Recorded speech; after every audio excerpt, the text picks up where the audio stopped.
trying to make you quick videos. These gems we usually save for our members, but some of the stuff that we go over, along with like energy systems and different bits. We're going to talk about some real basic stuff that most people don't get. We're going to do training versus working out. Right? Lots of people like to sweat. They feel that they've worked out, so they're sort of working out. You know, they run around the field, probably do like half a squat, maybe a dodgy lunge. We're going to talk about why you should pick training over just working out. Right? The main thing is, why did you start and what are you doing? So usually you're training for a result, whether it be fat loss or strength or fitness, and you're going to see why following proper training programs and proper structure will follow you through that. So what is training? Training is an activity used to prepare you for something. Whether we work off general physical preparedness, so we work on our strength, we do our aerobic, and we also do lactic tolerance. So, and then we'll focus on like basic body movements. Working out is exercise, usually done incorrectly, just done for its own sake, just getting a sweat on. Okay, so we'll run through some training. Training is planned. Every session is planned, every session is then progressive, and I think it's specific. So if we take our Mondays is always based around a leg day. If we go on our Thursdays, we're always based off our aerobic work. Okay, so planned, progressive, specific.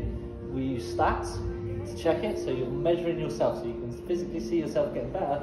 If you can't track it, your workout, then you can't see where you're getting better, but also what needs work and where your weaknesses are. By identifying what needs work and where your weaknesses are, you're going to make yourself better in the long run. Right? It focuses on your weak points. It's a low risk of injury with adaptable programming. It's low risk of injury because you're going to know what you hit each week. You know that, and also you know what your stats are, so you know what weights you should be lifting, or how fast you should be going on the bike or the rower, or how quick you should be pacing your run. Long-term sustainability, because you're following progress and it's step by step. It's going to last you a long time, forever, with a very minimal injury rate. Right? Long-term sustainability, you eat for progress, right? So if you're eating for performance, if you're eating to be the best version of you, and you're eating to be better, your mental health is going to be so much better than if you're fucking starving yourself and you don't like the way you look. The byproduct of that is, if you look at anyone who trains for performance, or trains to be better, or follows a progressive planned program, they look better than 90% of your friends that are doing some weird fucking crash diet and running around the field like a headless chicken. You learn. So with training, you learn what your energy systems are, you know what you're doing. Because you know what you're doing, you understand it. If you understand an exercise correctly, then you can identify where you're going wrong. And that is how we determine what's training. Just working out, we said, exercise usually just done incorrectly for its own sake, for the sake of sweating. It's unplanned. You don't know what you're doing each week. You don't know what you're doing the next week. You don't know what's going on every single session. Just calorie burning. So we know that if you're following a progressive program, you're building your metabolism up over time. If you're just burning calories for the sake of burning calories, you might as well do something safer, like jumping on a salt bike or a roller, or go for a long run as a recovery run. But that's all it is. It's non-specific. You're not targeting set groups. You're not saying, right, Monday we're going to do legs, Tuesday we're going to do upper body gymnastic work, Wednesdays we're going to do like high intensity WODs, and then Thursdays we do some aerobic capacity and we'll do a bit of a recovery, and then on your Friday you might do like some explosive movements. What you're doing is you're turning up, you might do some lunges, some press ups.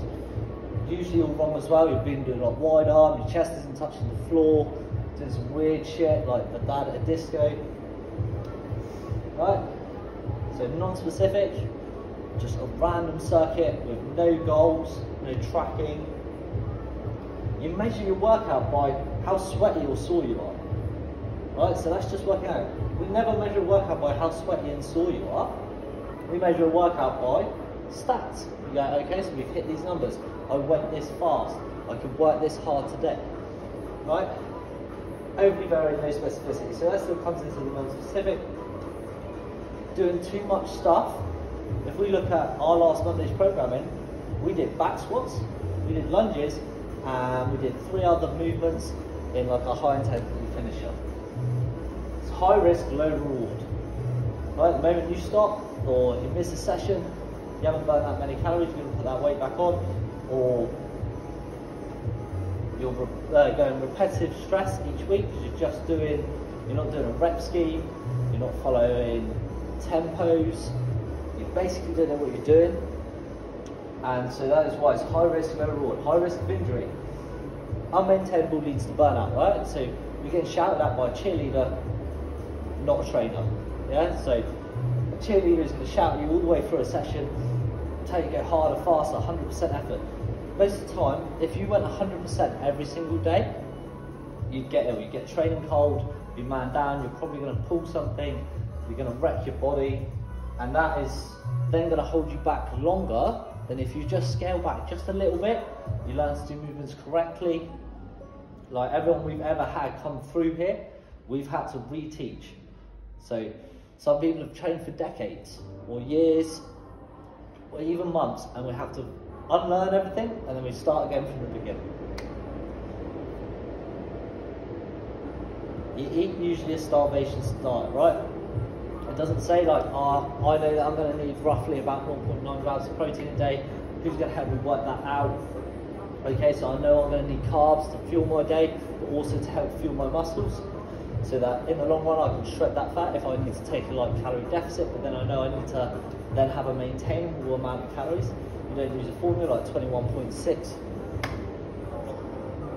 times the activity multiplier, add 370, and then you go, okay, so now I need to be in a calorie deficit, maybe about minus 250 a day, because it's more maintainable than the large 500 that's usually taught, because what we're going for is long-term sustainability.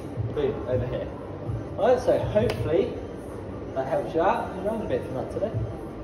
Usually we say that sort of stuff for our members, but I just thought I'd share that one with everyone today.